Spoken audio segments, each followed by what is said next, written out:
말씀 중심으로 살아가세요. 말씀은 은혜의 말씀이라고 말씀드렸고요. 또 이 말씀이 우리에게 기업이 되어 주신다. 그렇게 말씀을 하고 있습니다. 하나님의 말씀은 우리에게 유익함을 주시기 위해서 주신 말씀이다. 그렇게 말씀을 드렸습니다. 그래서 이 하나님의 말씀을 받을 때에 우리가 때로는 내가 감당하기 어려운 말씀들도 있을 수 있지만은, 그러나 그 중심에는 하나님께서 우리에게 은혜 주시려고, 하나님께서 우리에게 축복을 주시려고, 하나님께서 우리에게 기업이 되게 하시려고 그 말씀을 주셨다. 그렇게 생각하시고요. 그 믿음을 가지고 선한 마음을 가지고 말씀에 순종하시기를 시작하면 하나님께서 그 말씀을 통해서 반드시 열매 맺게 하시고, 또 그것을 통해서 반드시 하나님께서 유익을 얻게 해 주신다라고 하는 말씀을 드렸습니다. 오늘은 네 번째, 성령 중심의 삶이라고 하는 제목으로 말씀을 드리려고 합니다. 예, 여러분 우리 성령님 많이 들어보셨죠? 예, 성령님은 어떤 분입니까? 예, 여러분들 한번 성령님에 대해서 생각을 많이 해보셨을 텐데, 우리가 보면은 성령이라고 얘기하기도 하고, 성령을 받으라 라고 얘기하기도 하고, 또 성령을 충만히 받으라 그렇게 얘기도 합니다. 그래서 보면 옛날에 어떤 교회의 아주 옛날 얘기입니다만은 부흥 강사님들이 그냥 호주머니에서 그냥 뭐 이렇게 던지듯이 성령 받아라, 성령 받아라 이렇게 얘기하기도 하는데요. 그거는 좀 잘못된 표현입니다. 예, 그래서 우리가 성령은 성령님이라고 우리가 이렇게 부르는 게 참 좋은 방법이고요. 이 성령님은 우리가 삼위일체라고 그러죠. 트리니티라고, 삼위일체라고 그러는데, 성부 하나님, 그리고 성자 예수님, 그리고 성령 하나님이십니다. 그래서 이 성령 하나님께서는 우리 성부 하나님, 온 천하 만물을 창조해 주신 성령 하나님, 그 다음에 그의 아들 되시는 성자 예수님, 그리고 그 예수님의 구원을 오늘도 우리에게 깨닫게 해주시고 알게 하시고 우리의 마음을 뜨겁게 하게 하시는 성령 하나님, 예수의 영이라고 그렇게 부르기도 하는 것입니다. 그래서 이 성령 하나님께서 오늘 우리 가운데 들어오셔서 하시는 일들이 너무너무 많습니다. 성령 하나님께서 우리 가운데 들어오시게 되면은 먼저 우리의 영을 살아나게 하셔요.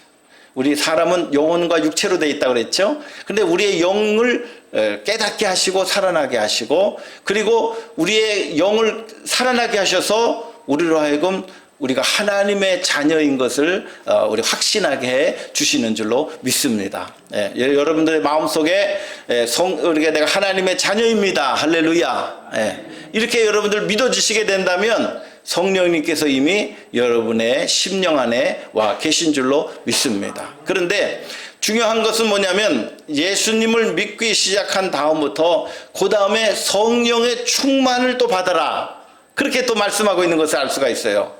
야, 이거 성령 내가 받았는데 성령의 충만을 받는 것은 무엇일까? 여러분 또 한번 생각해 보게 되는 것입니다. 고린도전서 2장과 3장에 있는 말씀 보면 거기에 사람의 종류가 세 종류가 있다, 그렇게 얘기를 합니다. 첫 번째로는 육에 속한 사람이 있다, 그렇게 얘기합니다. 예, 이 육이라고 하는 것은 헬라말로 푸시케라고 하는 말인데요, 호흡한다 라고 하는 뜻을 가지고 있습니다. 이것은 뭐냐면 단순히 모든 사람과 생물들, 모든 것이요 다 숨을 쉽니다. 살아있는 모든 것들은 다 숨을 쉬고 살아가고 있습니다. 그래서 이 육에 속한 사람이라고 하는 이 푸시케라고 하는 단어는 아무 생각 없이 남들 사는 대로 그냥 사는 분들을 말하는 것입니다. 좀 심하게 말씀을 드리면, 우리가 살아는 계시는데 우리가 병원에 의식이 없이 그냥 그렇게 생명을 연장하기 위해서 산소호흡기를 껴놓고 계신 분들 있죠? 예, 그런 분들하고도 똑같다라고 하는 의미를 가지고 있는 거예요. 예. 그러니까 사람은 살아있고 숨을 쉬고 있긴 한데 사람 구실을 제대로 하지 못하고 살아가는 사람들, 그런 사람들을 육에 속한 사람이라 그렇게 이야기를 합니다. 이 사람들은 예수님을 영접한 일이 없는 사람들입니다. 고린도전서 2장 44절에 있는 말씀 보니까 육에 속한 사람은 성령의 일을 받지도 아니하고 그 모든 것들을 미련하게 보이기 때문에 하나님의 말씀을 깨닫지도 못하고 영적으로 분별을 하지 못한다. 그렇게 말씀하고 있는 것을 알 수가 있습니다. 이 육에 속한 분들의 삶의 모습은 나의 삶은 내가 주인이다. 여러분 그렇게 생각하고 살합니다. 그래서 내 삶의 모든 것, 내가 가지고 있는 모든 것은 내가 내 마음대로 판단하고 결정한 대로 살아갈 수 있다라고 그렇게 생각을 하고 있습니다. 예수님이 내 삶에 들어오셔서 어떠한 개입이나 간섭이나 하시는 것을 원치 않습니다. 모든 일을 내 자신이 주관하고 살고 있기 때문에 평상시에는 문제가 없는 듯하게 보이지만은 그러나 내 삶에 심각한 문제가 생기고 또 여러 가지 혼란이 생기고 어려움이 생겼을 때에 그 문제를 해결하지 못하고 절망하게 되는 그런 결과들을 가져오는 일들을 많이 바라보게 됩니다. 사람들은 좋은 일만 있지 않습니다. 때로는 어려운 일도 만나게 되고 심각한 좌절감에도 빠지기도 됩니다. 인생의 삶의 문제를 해결하는데 내 혼자의 힘으로 우리가 해결하지 못할 때가 많이 있습니다. 하다가 보니까 잘못된 일에 연루가 되어서 그만 파산하게 되는 경우들도 있고요. 또 이제 내 잘못도 아닌데 억울하게 우리가 감옥을 가는 일도 생기게 되고요. 또 심각한 또 어려움 속에 빠져서 많은 사람들이 자살로 하게 되는 그런 인생을 마감하게 되는 그런 분들도 만나게 됩니다. 그런 경우들을 생각해 보면 인간은 자기 자신의 문제를 다 잘 해결하고 살 수 있는 것처럼 느껴지지만 그렇지 않은 경우가 더 많다는 것입니다. 그렇기 때문에 오늘 다른 분들이 사는 것처럼 내가 인생을 그저 그렇게 비슷하게 살면 되겠지 라고 생각하게 되면 우리는 절망과 어려움, 인생의 문제에 심각한 문제에 봉착하였을 때에 그 문제를 해결하지 못한다는 것입니다. 또 많은 철학자들이 그렇게 얘기합니다. 사람들이 죽음 앞에서 이 죽음의 문제를 해결하지 못해서 많은 고통을 경험하고 있다라고 그렇게 이야기하기도 합니다. 어떤 분들은 이 인생의 문제를 해결하는 방법으로 중독에 빠지게 됩니다. 어떤 분들은 마약에 빠지게 되고요. 어떤 도박 중독에 빠지게 되고요. 어떤 성적 중독에 빠지게 되고요. 많은 분들이 이런 그 중독에 빠져서 인생을 포기하고 살아가는 그런 분들도 많이 발견하게 되는 것입니다. 두 번째 삶의 유형은 어떤 것이냐면 바로 육신에 속한 사람들이다 라고 그렇게 말씀을 드릴 수가 있습니다. 고린도전서 3장에 있는 말씀 보니까 형제들아 내가 신령한 자들을 대함과 같이 너희를 대할 수 없어서 육신에 속한 자 곧 그리스도 안에서 어린아이같이 여러분들을 대합니다 라고 그렇게 이야기하고 있는 것을 알 수가 있습니다. 이분들은 예수님을 구주로 영접했지만 신앙생활을 자기의 힘으로 하기 때문에 자주 실패합니다. 그리고 아직 세상적인 그런 욕심과 자기의 이기심 이런 것들이 아직도 강하게 남아있기 때문에 예수님이 내 안에 들어와 계시지만 그러나 내가 가지고 있는 자아와 심각하게 갈등하게 됩니다. 하나님의 말씀과 내 자아가 늘 부딪힙니다. 하나님의 말씀대로 살고 싶은데 너무 무겁고 버거울 때가 많이 있습니다. 로마서 7장 22절에 있는 말씀 보니까 내 속사람으로는 하나님의 법을 즐거워하되 내 지체 속에 다른 한 법이 있어 내 마음의 법과 싸워 내 지체 속에 있는 죄의 법 아래로 나를 사로잡아 오는 것을 본다. 오호라 나는 곤고한 사람이로다. 이 사망의 몸에서 누가 나를 건져내라. 이 육신이 가지고 있는 이 욕심의 문제, 이기심의 문제를 해결하지 못하고 늘 하나님의 법대로 사는 것이 좋은 줄 알면서도 그렇게 살지 못하는 안타까움들이 이분들 안에 있다. 이렇게 말씀을 드릴 수가 있습니다. 세 번째로는 영에 속한 사람들이다 라고 그렇게 말씀을 드릴 수가 있습니다. 이 영에 속한 분들은 성령을 충만히 경험한 분들입니다. 그리고 하나님의 영으로 인도함을 받는 분들입니다. 나는 죽고 내 안에 그리스도께서 사셨습니다라고 날마다 고백하시는 분들입니다. 로마서 8장 14절에도 하나님의 영으로 인도함을 받는 그들이 곧 하나님의 아들이라고 말씀하고 있습니다. 여러분들의 삶은 어떻습니까? 하나님께서 여러분의 삶을 인도하고 계십니까? 여러분들이 하나님의 말씀이 여러분들의 삶을 지배하고 계십니까? 오늘 성경 본문에 있는 말씀도 보면 오직 성령의 충만함을 받으라 라고 그렇게 강조하며 말씀하고 있는 것을 알 수가 있습니다. 여기에 있는 말씀, 에베소서 오늘 본문 에베소 5장 15절로 18절에 있는 말씀 보니까 거기에 우리가 꼭 성령 충만을 받아야 될 4가지 이유에 대해서 설명하고 있습니다. 첫 번째로는 여러분들이 어떻게 살아가야 될 것을 지혜 없는 자 같이 말고 지혜 있는 자로 살아가기 위해서 여러분 성령을 충만히 받으세요 라고 그렇게 말씀하고 있습니다. 여러분 소피아라고 하는 지혜는 무엇이라고 그랬습니까? 문제를 해결하는 능력이라고 말씀하고 있습니다. 오늘 우리의 삶 가운데 여러 가지 어마어마한 많은 문제가 생긴다 할지라도 성령께서 우리와 함께 해주신다면 성령께서 가르쳐 주시는 지혜가 우리 가운데 있는 줄로 믿습니다. 어떠한 문제가 있다 할지라도 우리는 그 문제를 주님의 능력 안에서 해결할 수 있는 힘과 지혜가 있게 되는 줄로 믿습니다. 그렇기 때문에 여러분 성령 충만하시길 바랍니다. 내 삶에 문제가 많이 있다 느끼시는 분들은 더 성령 충만 받기 위해서 여러분들이 기도해야 될 줄로 아는 것입니다. 두 번째로는 세월을 아끼라 때가 악하니라 라고 그렇게 말씀하고 있는 것을 알 수가 있습니다. 세월을 아끼라 라고 하는 말은 무엇이냐면 기회를 사세요 라고 하는 그런 그 문자적 의미를 가지고 있습니다. 하포론이라고 하는. 그래서 이 그 하나님의 세월을 아껴야 되는데 왜냐하면 이 세상은요 오늘 우리가 많은 그런 그 유혹들이 많습니다. 그래서 이제 많은 우리가 이 유혹들 속에서 우리가 세월을 아끼고 시간을 아껴서 우리가 하나님께서 우리에게 주신 사명을 잘 감당하며 살아가야 될 필요가 있기 때문에 그렇습니다. 많은 분들이 그렇게 얘기합니다. 나는 너무나도 많은 허송 세월을 살고 세월을 너무 많이 낭비했다 라고 하는 말들을 많이 하십니다. 어쩌면 우리가 성령 충만을 받지 못하면 오늘도 우리가 허송세월하며 살 수도 있다는 사실을 여러분 깨달으시길 바랍니다. 주님의 말씀 음성을 듣지 못하면 우리도 오늘도 내가 하고 싶은 것, 내가 마음대로 행동하고 싶은 것 그거 하고 사는 거예요. 편하게 살고 사는 게 제일 좋다 이렇게 생각하는 게 이게 가장 큰 유혹입니다. 우리 교회는 이제 연세 많은 분들이 계시는데 난 이제 할 만큼 했습니다. 나는 이제 할 힘이 없습니다. 그러나 성령은 그렇게 말씀하지 않습니다. 하나님께서 오늘도 우리에게 새 생명 주시고 우리에게 건강 주시고 교회에 나올 수 있는 힘이 있으면 오늘 하나님께서 내가 아직도 나를 위해 할 일이 있다. 할렐루야.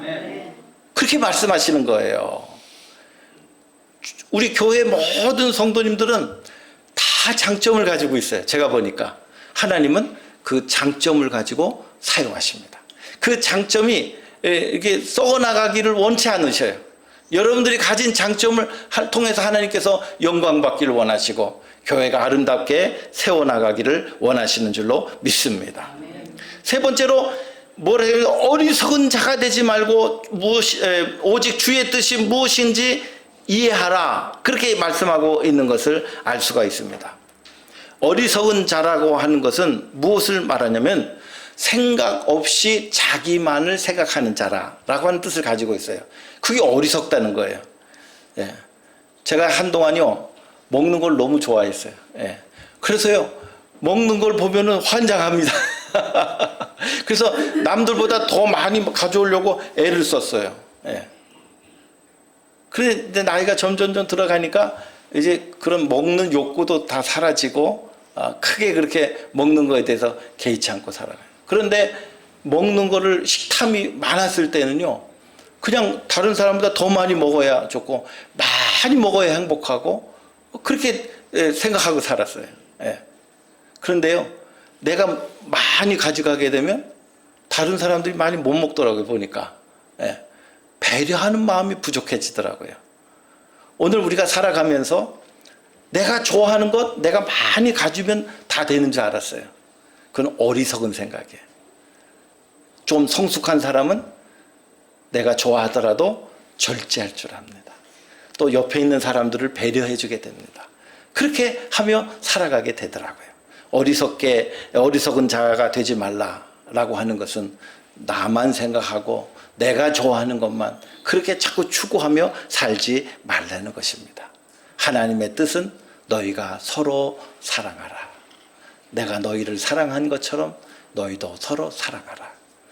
예수님께서 우리를 위하여 십자가에 못 박혀 돌아가셨기 때문에 나도 우리의 이웃들을 위해서 사랑하며 어떻게 하면 잘 죽을 수 있을까?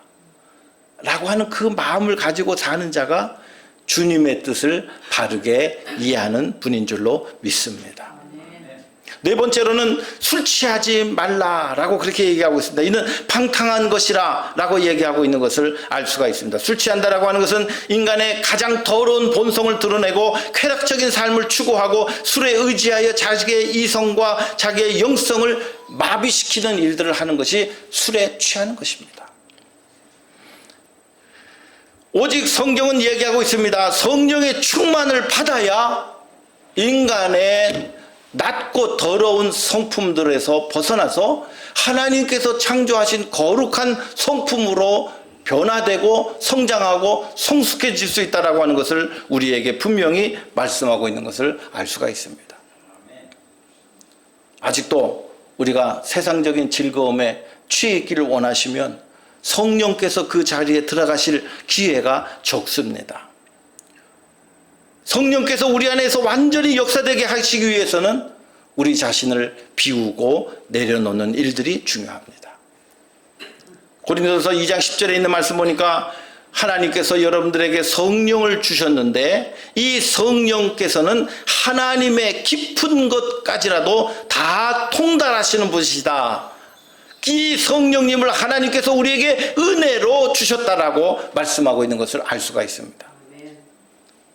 하나님의 기쁜 뜻을 다 헤아리실 수 있는 이 성령님을 하나님께서 우리에게 은혜로 주셨기 때문에 오늘 성경은 여러 군데에서 너희가 성령의 충만을 받으라고 그렇게 얘기하고 있어요. 성령의 충만을 받는 일이 중요합니다. 이 성령을 충만히 받기 위해서 우리가 세 가지를 해야 됩니다. 첫 번째로는 철저히 회개하라 라고 그렇게 얘기했습니다. 사도행전 2장 38절에 베드로가 가로되 너희가 회개하여 각각 예수 그리스도의 이름으로 세례를 받고 죄 사함을 얻으라. 그리하면 성령을 선물로 받으리니. 할렐루야.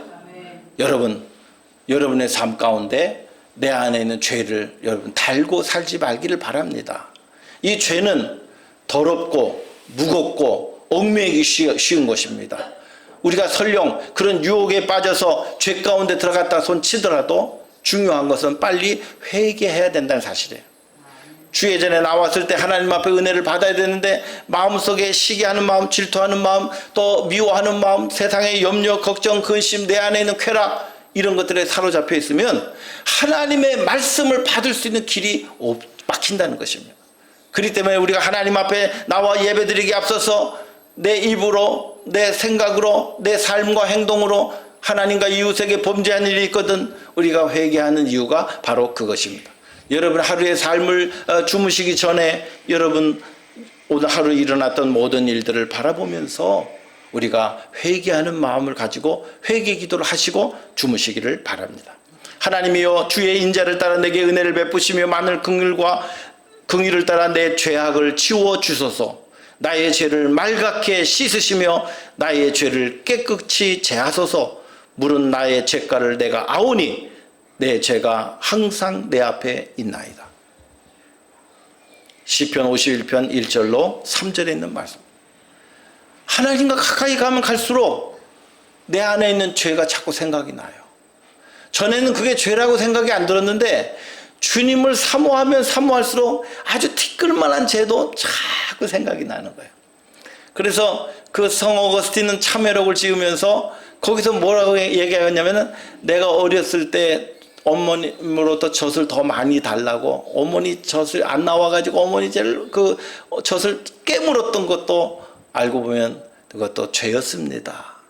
그렇게 회개하더라고요. 그것까지도 자기의 죄라고 깨닫고 하나님 앞에 회개하는 모습을 발견하게 됩니다. 오늘 하나님 앞에 가까이 가면 갈수록 내 죄가 자꾸 생각이 나요. 그거는 나쁜 게 아니에요. 회개하면 되니까.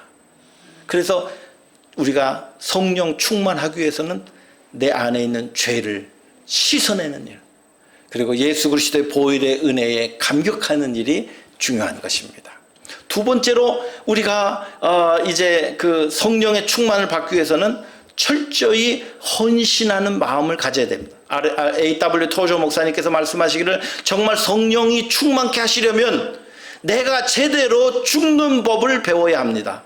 우리의 자아는 돌처럼 딱딱하고 견고해서 우리의 힘으로만은 깨고 나갈 수 없기 때문에 누군가가 나의 강력한 자아를 깨워주셔야만 합니다. 이것은 오직 위로부터 임하시는 성령의 능력만이 가능한 것입니다. 이기적인 자아, 교만한 자아가 깨어지지 아니하면 진정으로 성령 충만을 경험할 수가 없는 것입니다. 아무리 성령께서 물 붓듯이 충만하게 성령을, 은혜를 부어주신다 한다 할지라도 내 자아가 깨져 있지 않으면 그 안에는 성령의 충만을 경험하지 못하게 된다는 것입니다.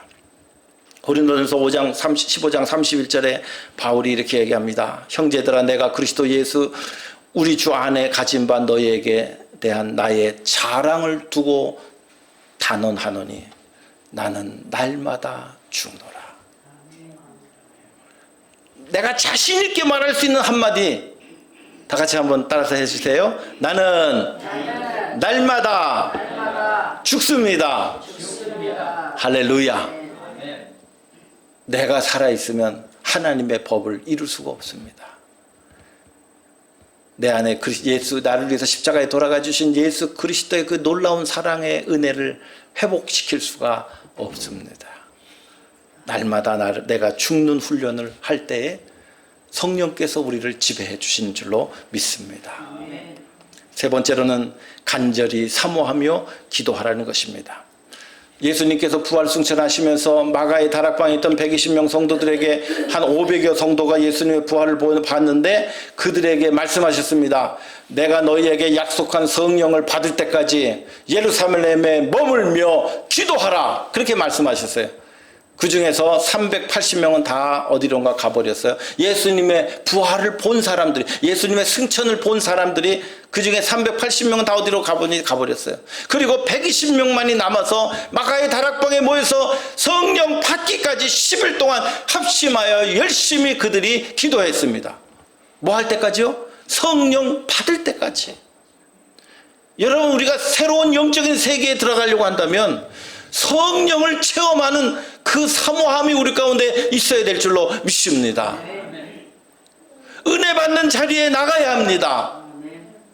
내 자신을 깨트리고 주님, 저를 지배해 주세요. 저를 주의 도구로 사용하여 주세요. 이 세상에 많은 문제가 있는데 성령께서 내 안에 꼭 계셔야 되겠습니다. 지혜로 함께 하시고 영적인 능력으로 함께 하시고 하나님의 생각을 깨닫게 하시고 이 세상의 사명 맡은 자로 온전히 살아가기 위해서 성령님께서 내 안에 꼭 계셔야 되겠습니다. 라고 하는 간절한 마음으로 우리가 기도해야 됩니다. 우리 교회에 성령 충만한 분들이 많이 안 계시다고 한다면 사실 우리 다 모여서 성령 받을 때까지 기도해야 돼요. 그게 교회가 살아나고 내 영성이 살아나는 출발점이에요. 근데 그거 안 하면서 우리가 교회가 건강해집시다, 교회가 부흥합시다, 내가 성령에 충만합니다, 그렇게 얘기할 수가 없는 거예요. 세월은 막 지나가고 있는데. 제가 아는 목사님께서 자그마한 교회에 부임하셨는데 그 교회 가니까 기도하는 분이 없더라는 거예요. 그리고 통성으로 기도합시다 했더니 5분 이상 기도를 못 하시더라는 거예요. 너무 마음에 안타까움이 생기셔서 목사님께서 저녁에 먼 교우들을 특별 저녁 집회로 이렇게 이제 모이고 열심히 뜨겁게 찬양하고 기도했어요. 여러분, 오늘은 여러분 1시간 동안 꼭 기도하고 가셔야 됩니다. 1시간 동안 꼭 기도하고 가셔야 돼요. 그리고 목사님께서 교회 나가는 출입구 문을 잠그시고 거기에 의자를 놓고 목사님 앉으셨어요. 얼마나 답답하셨으면 5분 이상 기도하지 못하는 거 보면 그래서 문을 잠그시고 거기에 의자 갖다 놓으시고 목사님께서 1시간 동안 기도하는 거야. 어떤 분들은 5분 기도하다가 옆에 보니까 이제 서로 기도하다가 눈 뜨고 쳐다보는 그런데요, 목사님이 나가려고 해도 뒤에 목사님이 앉아 계시고, 그러니까 어쩔 수 없이 이분들이 씨름하며 기도하다가 교회의 성령의 충만을 경험하게 되었습니다. 우리 교회가 할 수 있는 유일한 방법은 새벽을 깨워 나와 기도하는 일들입니다. 새벽에 나와 하나님을 만나시길 바랍니다. 예배 시간을 사모하시고 예배 시간에 그 얼마나 귀한 기회인지 알 수가 없어요. 정말 우리 교회는 더 뜨겁게 기도하고 더 뜨겁게 하나님의 함께 하심을 우리가 경험하고 체험해야 될 줄로 믿습니다. 예수의 사도들이 사마리아 땅으로 갔는데 거기에 보니까 예수의 이름으로 세례만 받았고 아직 성령 받은 일이 없다라고 그렇게 얘기합니다. 그랬더니 베드로와 사도들이 그들에게 안수하였을 때에 이에 두 사도가 그들에게 안수하니 성령을 받은지라. 할렐루야. 진짜 예수님을 경험하는 축복과 행복과 능력과 감사가 어디서 나오냐? 성령의 충만함을 경험할 때 새로운 영적 세계가 열리게 되는 줄로 믿습니다.